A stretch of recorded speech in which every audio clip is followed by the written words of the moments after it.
Hey everybody, I'm Tom Vasel. I'm Chris Yee. And I'm Joey Evans. Today we're reviewing 4 games from the Magenta line from CMYK. They are Fives, Duos, Figment, and Fruit Fight. Duos, for some reason, doesn't start with an F. But, Oh. anyway, realize you that. might wonder why they're called the Magenta line. I did too, because I actually never really knew what Magenta was, so I looked it up, and apparently it's just a code name for pink. It's a is. different pink than this, though, as people have pointed out. Magenta's a darker pink, right? We just call them Yeah. the pink games. The reason we're reviewing them all together, first of all, Mike's done a couple of them in full, but because my thoughts on the components and stuff is going to be the same on each one. And we've also reviewed 3 of these games before in their earlier... Yeah, the green Fivura is the one I think that hasn't been reviewed on the channel, which is now Fives. Right, so let's take a look at them real quickly, and then we'll come back. All right, let's look at some of the similar features of all of these. All of them come in a pink box that has an insert in it. I put a name here because you can't see the name on the front otherwise. And then another box inside that. These boxes, when you open them, have the rules inside them. And the rules have these giant how to play, giant 1.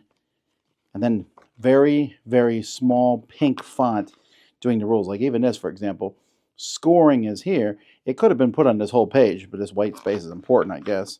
And here, credits to, which this in this game in particular is the only place where the designer's name is shown. The card quality is pretty good. So that's pretty much how each of these works. You can see Fives is the same way with the rule book here. Setup is 1, how to play 2. And again, very small and hard to read there. But everything is very pink inside. We're going to take a look at each game now. In Figment, you have a deck of cards with funky art on them, and each of these has 4 colors on them. And on the back, it has what percentage of the card is that color. And cooperatively, as a group, you're going to draw from this pile of arrows, and then you're going to try to place these cards out here where there's more pink on the card farthest from the arrow so that they go up. So maybe I put these 4 cards out, 29%. Nope, we failed already. You're also going to be betting a chip, and if you're correct when you put them in order, you get that chip, and you'll also get the number of cards that you've turned over. You'll start from either end of the line. So let's say I started from this end, 24, 21, I'm good. 22 busts, so we get these 2 cards as points. And then you just add your score together after a certain number of rounds to get your total score. Fruit Fight is made up of a bunch of, well, I'm assuming these are fruits, blurry fruits, from 1 to 10. And there are 11 of the 1 through 5s and less, I think 7 of the 6 through 10s. And basically you'll shuffle the deck together, and on your turn, you will draw a card. And you can keep going. You can stop whenever you want to. And as you collect these fruits, you put them in front of you. But if you ever draw a same fruit that you've already drawn, you bust and all your cards are discarded. If you stop, those cards stay in front of you. If later on your opponent draws a card that it matches your fruit, they don't have to, but they can steal all the fruits you have of that type from them. So maybe on my next turn, I get a 10, I'll steal these back. But at the beginning of your turn, all the fruits that are still in front of you, you put in a score pile. Then I play this and steal those. And you keep going until you go on through the whole deck. And then you'll take all the cards that you have gotten and you will add up those. And whoever has the most points is the winner. In this game, there is a bunch of gold cards. Each of these gold cards is worth a certain amount of point. To get them, you need to play cards. Like here, 3 magenta cards with the same number, 2 unique pairs of magenta cards, 3 blue cards were 2 of them, summed to the 3rd. 3 cards showing the same even number. And then you have a deck of cards that are magenta and blue. And you are there's going to be a pile of these here and some cards in the middle of the table. And on your turn, you are going to basically, your actions are pretty simple. You're going to draw 2 cards. They can be from the pile or from the face-up ones.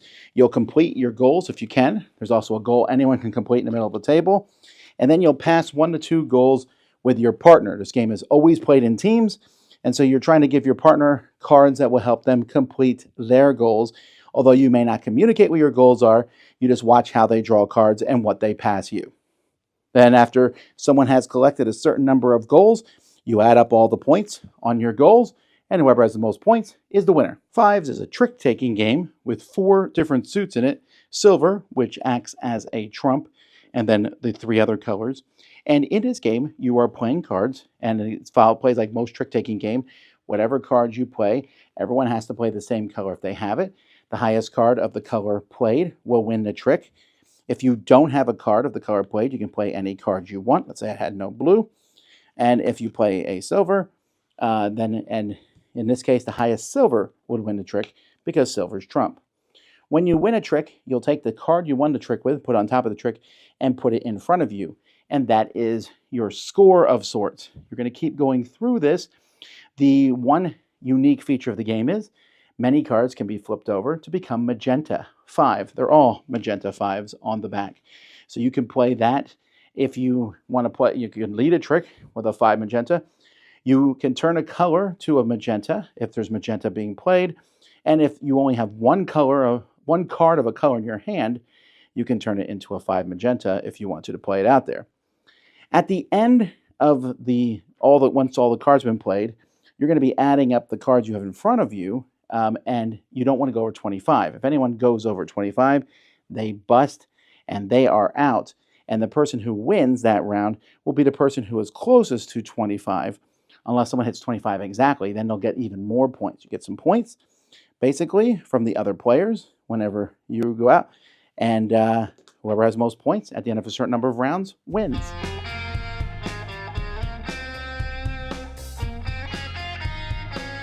Let's start with components because I have thoughts on these compared to, well, as you saw some of that in the overview anyway, and it kind of goes across here. I think the card quality in these games is pretty good. Yep, nice card quality. And for games, especially Figment, I like that the cards are bigger than they were in the original game, which was Illusion. I like the bigger size cards. That's not a problem. I hate everything else. That's my only positive comment is the card quality. I hate the color of these boxes. I hate the fact that you have to pull them out. This is not even worth it, but then this is too flimsy to do by itself. To put on your shelf. And then I really hate the rule books with a passion of 1,000 fiery suns. They're just horrible. And look at that. When you open it, it's just that little deck of cards. It's such a it's pretentious. Let's not pretend otherwise. It's really pretentious. It's meant to be like it's like a record almost, like a vinyl. I'm pulling it out. I'm pulling out a little party game. Light shows except up. For fives, right? The other 3 are very light, simple games. Yeah. Also, of all the 4 of these, on a personal note, Fruit Fight is by far my least favorite. Graphic design. Fuzzy Fruit, I'm not sure who that appeals to. The fact that they flip the fruit on the cards. The fact that they put the numbers only in one corner for a game where you need to know that. No, well, that's fives too. Fives, they have one number in the top here. What if I am left-handed? Fan my cards the other way. That's big.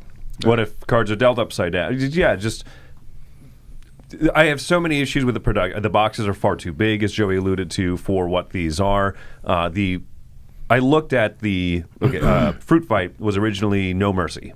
The box that we have for No Mercy is a quarter of the size of these boxes here. Yes, you can fit it in your pocket. Yeah, so these boxes could basically be reduced down to a single one of these, with just it's they're huge.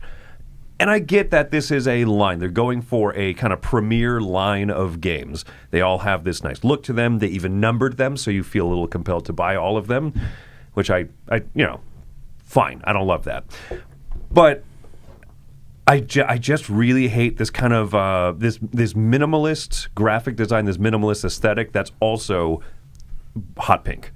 It's an odd It's an odd mix, right? Because it unfortunately looks kind of shabby. It looks like someone described it to me as Cards Against Humanity wearing a man bun. And I got a really good laugh out of that. And it's just kind of across the board on all of these. I wish that they looked better. I wish that there's a little more character to them and everything. It's minimalist as far as like design, but maximalist as far as like how much space can I actually use. I understand what they're going for. They want this to have a prominent spot. but they're card games, man. You know, which is fine because some of these games, like you'll bring with you with a small pack of cards. I'm not tucking that. You know, I'm like it's just that big, and which is it's a pity. I want to say I think that going for a series of games, going for a line. This is intentionally the Magenta line. It's a little bit more premier. It's a little bit more posh than just your standard little card games. This isn't Bonanza, right? They're going for something striking, and they did. And I can't fault them for trying to stand out in a crowded market. I agree on that. Many card games come out to no fanfare whatsoever, and so this is a marketing tactic that I think will appeal to a lot of people. I don't want us to just be three grumpy men who don't like pink. That shouldn't be the takeaway Well, here. I don't feel like I have a pink shirt. It's not that it's pink. It's all pink, and we call this out with any game. That's like it's all green. It's all beige. It's all beige, right? sure. And pink on white Text in a rule book is not great to read. Also, like 6-point font. rough. Come on. And then there's so much wasted space. Here's what I will call them out for, though. Where is the name of the designer?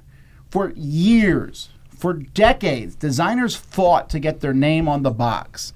And now this company is deliberately taking them off with the exception of Reiner Knizia, who they put as small as they possibly could on the box. And the justification I've seen from the company is that everyone has a part in this game. I'm sorry, the designer is the most important part, and they should be on there. We don't see movies without the directors' names. Great. We don't see books without their authors' names. I don't care who published the book and who edited the book and everything else. This is a step backwards, and I hope that the design organizations call them out on it. If it wasn't clear, did you already state that these giant stickers that say the name of the game were added on for our library copy so that people could know what these are from a glance? Because it only says it on the side, which again is the side you'll probably have facing out, but still. Okay, so that's bad, I think, and some people may love it, although, and this is only in my experience, and I've only played this, around 20-some people or so, I have yet to meet anyone who likes it, but I'm sure there are people out there who will. I mean, obviously, some people design it. And I do think Figment is easy to tell the colors apart. The silver pink Right, yes. thing. Some of the silver is a little hard to see against the white background, but not on every card. So I think overall the intense graphics on that fit that game really well. That's probably the best looking one, and it presents itself the best. It is a decent improvement over its prior edition, as you say, with the larger cards. I think Duos looks more modern. It looks a little cleaner than the original Team Play, because that game looked stuck in the 90s. And so it didn't come out in the 90s either. So I get, right, a lot of card games have that older aesthetic to them, and these ones don't. Fruit Fight's unforgivably ugly.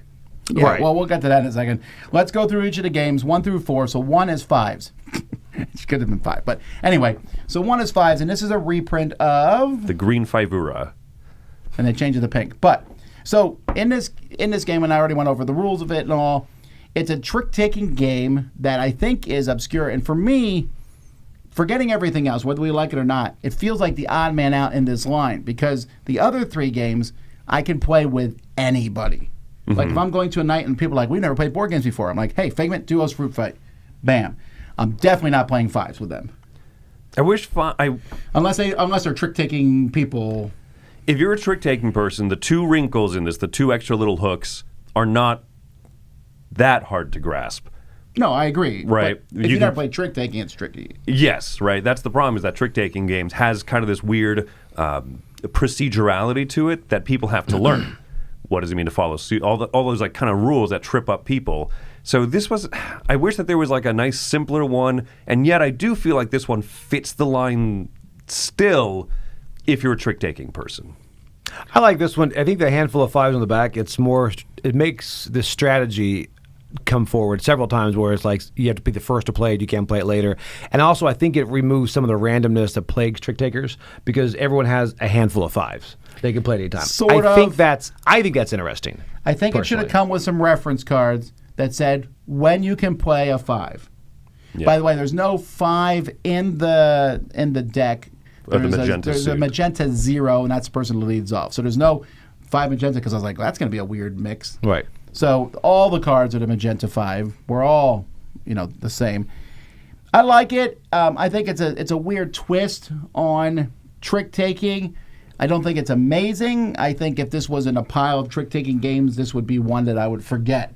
I mean, I like the don't bust aspect of it, and the thing that the fives are on the other sides, but it's fine for me. Fives for me is a 6. I feel like an episode of Sesame Street. Yeah, right. What about you? 6.5 on this because I do like it. I think it's interesting. There were several times at the beginning I thought this doesn't make any sense until someone plays a 5 before I wanted to play a 5. I'm like, oh, now I get it. It's a couple of times like, yeah, that got me. So I think it's interesting.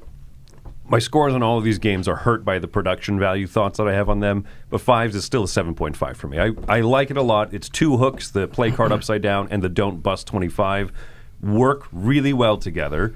And so, yeah, it's a little bit of the odd man out in this set, but I still think it's a great trick-taking game.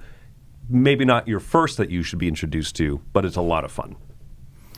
Number 2 is Duos. That one worked. Mm-hmm. But this one here is a remake of Team Play, or at least that was the last publishing of this from, I think, Z-Man Games published it. Duos is a team game, and it's 4 or 6 players. You have to be. That's kind of a right. You have to have that perfect group together. And this is one of the few games that doesn't look worse than the last version because Team Play didn't look good at all. Mm-hmm. This is not the simplest game here. That would be Fruit Fight. But this is kind of just a very mild, interesting game. Yes, there's the idea of I'm watching what you take and or discard for my partner so that I know what cards to give you. But there's not that much information. If there's 3 pink 2s out there and you don't take them, I know you don't need a pink 2. And that's not a ton of deduction. I'd be like, I guess I'll give you a pink 3. I don't know what you want. And by the time I figure it out, you've probably done your goal. I guess. I feel like the teamwork is a little bit stronger than you're insinuating there, but it is also kind of random happenstance sometimes. Well, yeah, I'm not trying to say it's bad. I just don't think it's as deductive as you might think. And because of that, I cannot turn my brain off strong, but I can kind of just lean back and enjoy this. Yeah. Yeah, I think it's for me it tends to feel almost not linear, but it's like you have it's really obvious decisions. Shoot for the moon, go something light. I don't know. I found this pretty random. This was not my favorite of the group. Yeah, I'm gonna give it a 6. Again, counting the components in. I might have given it a 7 other than that. But I'll give it a 6. It's fine. It's a fine way to pass time. Yeah, I'm coming in same as a 6 because I thought this was, again, it was fine. I don't think I'd go back to it. I thought it was interesting for a moment, but then towards the end I was ready for it to be over. Yeah, it's a 6 for me as well, which is, north of average. I think that it's a fun game plagued by the fact that these cards look like the cards that go up at the front of my chapel and say, our opening hymn today is 23, and then we're going to sing 75. All right, my favorite of the group here is Figment, and I suspect this will be many people's favorites. It's a remake of Illusion, which was a game that I kind of championed back in the day. It's kind of like a color version of Timeline. This one they've changed the most, though, because they took a game that was competitive and made it cooperative. After playing them both, I like the competitive version a little better. I get why they did cooperative. Competitive, you're placing the cards in the line, and you can call out the last person and say it's messed up. Yeah. Cooperative, where you're working together. I don't think the betting chips add anything. You're like, we're going to bet a chip. You play 5 rounds. Each round you bet a chip, and that chip is the bonus points you can get if you get it you're correct. 100% correct. But every time everyone's like, well, I don't know, maybe we got it right, maybe we didn't. It's very rare where you're like, we're 100% sure. And if you do think that, you've probably already wasted your 5. So the betting chips are fine, and the score is fine. The biggest letdown for me on that one is just at the end of the game, you're like, yay, we got a score. And the competitive was actually a game. So I like that better. So I'm dropping it a little bit. I still think it's a lot of fun. I like the idea of putting it in, but for me, this one's a 7. Oh, interesting. Okay, I think that the betting chips are stronger. They're a strong addition. If you're going to make this cooperative, then having that little bit of extra tension of saying, okay, well, we're never going to feel confident 100% any round. So, I don't know, the 4, right? There's it's just a little extra discussion point. It keeps everyone involved. So if you're going to change it from a competitive to a cooperative game, then having that little element in there is nice. More table talk. So it's a 7.5 for me. I think Figment's one of the strongest here. Yeah, I'm actually coming in 7.5 too, just because I think this is, as an activity, as a party game, it's pretty fun to sit there and go, no, and have that discussion like, I'm pretty sure that's less gray, that's more gray. That's what I like. Yeah, it's a good pull timeline. I think it has a timeline and also has a feeling of the gang in a different way, only because when you get it and it's in that right pattern, you get that, yeah, we did it. You know, I love that moment when you've got them in the order they should be. And that's a good moment that it gives. I never played the original, but I do like this one. And they're pretty tricky, too. Like you sit there and go, I don't know how much green is on that card. Oh, it's mind-numbing for me. I mean, my eyes are like, no, it's obviously more. And everybody's like, no, it should go in front. I'm like, and I was wrong. I don't know. It's crazy how often I'm wrong on this game. All right, then game number 4 is Fruit Fight, or as Joey calls it, Fuzzy Fruit. Yeah, I forgot the name of this one. This one is a reprint of, what's the No Mercy. No Mercy. Or Hit. Right, there's actually several versions of this that exist. CMYK. This is from Reiner Knizia, and it's a very simple push your luck style game, except that the cards pass around the table. I first heard of No Mercy, the original one, a few months ago when Board Game Bliss told me it was one of their best sellers. It came up on our bestseller, and I was like, really? And he said, oh, it's really good. So he sent it to us, and I was not as enamored. I get what it is, going around, and it's a way to pass time. And gameplay-wise, for me, I can't imagine why I would ever pick this over Flip 7. Flip 7 gives me the same feel without me having to look at Fuzzy Fruit. And it also, I'm pushing my luck, pushing some luck, and then having people steal from me so that by the time my turn comes back, you're like, nah. And the game does seem to revolve around stealing a big cards from other people.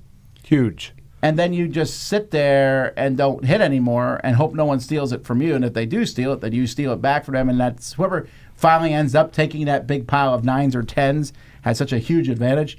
Like, why are the 1s in the game? Right. Yeah, I don't know, just adding that luck pushing element to it, I guess, right? Where, yeah, I mean, it's the spread is pretty wide on points and everything, but you do need a diversity of numbers just to be able to. I get why the game works. Yeah. It's simple, it's easy. Anyone you teach this to, you could teach this to someone who says, I hate board games, and they might like it. Mm-hmm. I wouldn't recommend this version. I hate the Fuzzy Fruit with a passion. I hate that they flip the bananas upside down, so you're sorting cards out, and you're like, oh, no, this banana, and then that combined with my meh on the game itself, this one's a 5 for me. But I understand why people would play it. Oh, well, I will go. I'm actually giving this, I enjoy this. Right, second right under Figment for I'm a 7 on this because I like the game. I feel that I love that push your luck element as you're going through, and then at first you get so frustrated when you pull those 10s and somebody pulls them from you, and then you get to pull them back. There was one downside where the push your luck element becomes stupid towards the end when it's like there's only one more card and the deck's this big. It's like you shouldn't do it, and everybody else is at the table going, do it. Do it. You know, those moments for me are good on this. The artwork is horrendous. I think Tom undersold how bad it is. I mean, there's a banana where you peel from the center, and I'm like, what?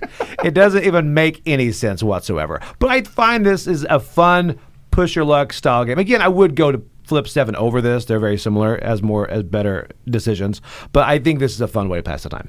See, and I'm in the kind of the minority where I prefer this game system over Flip 7. You quick had to switch the system there, but yes.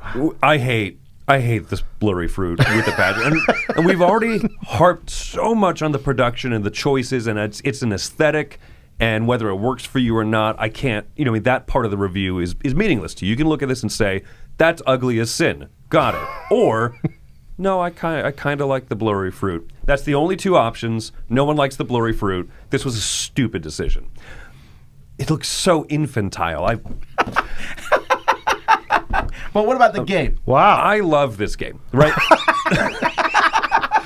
Did not see that coming, did you? Record scratch. I really like it. It's one that's growing on me. The first time I played it, we originally played the No Mercy version, which has that little Western theme, and it's called No Mercy. And that thinnest little spread of theme on that toast works for the game because it's called No Mercy, and that joy of stealing a stack of 7s from someone, and then someone steals a stack of 10s from you, it's palpable. It works well. When it's fruit, it feels meaningless, unfortunately. So yes, sometimes even the thinnest veneer of theme goes goes a mile. That being said, the game is fun. If you can't find No Mercy because it's not in your market and you want something that's just the simplest push your luck game out there, this is possibly it. There's better push your luck games with more rules and more interaction points and all that stuff. This is really pure. And yet I'm so torn because of how I feel about the production, all that stuff. I'm giving this one a 7.5. I like it that much. I think that this is a really solid push your luck game. As Tom alluded to, one you can play with anyone. Right. I agree on that. Well, there you go, folks. That's the Magenta line, at least the first 4 games in it. We'll see you next time. I'm Tom Vasel. I'm Chris Yee. And I'm Joy Evans. And we're pink. And play with fruit. And what? Play with fruit. Oh, okay. Hey everybody, thanks for watching another video from the Dice Tower. Hey, you want to learn more about us, communicate with us? We have a Facebook group, we have a Discord channel, lots of different ways to get involved with the Dice Tower. You can find that in our Linktree link below. So just click that, it will take you and you can communicate with us on Facebook, join our Facebook groups. There's lots of cool things that you can find and become part of the Dice Tower. Thanks so much for watching. I'm Tom Vasel. Opening sequence. And then he might show up at some point, but then he became a main character in one of them, I think. He did, but is he like a minion where if you make a movie all about him, it won't do as good? I agree. No, Scrat is perfect for shorts, though. Yeah. Oh, I agree. Like the intro of every, what was it, Paramount or... Yeah, anyway, the intro of, like the opening short for every one of those future ones had like a Scrat destroys the universe. He's like the Deadpool And that's perfect. of the Ray Romano, Dennis Leary animated verse. Forgot Dennis Leary was in that. We ready? Ready. Hey everybody, I'm Tom Vasel.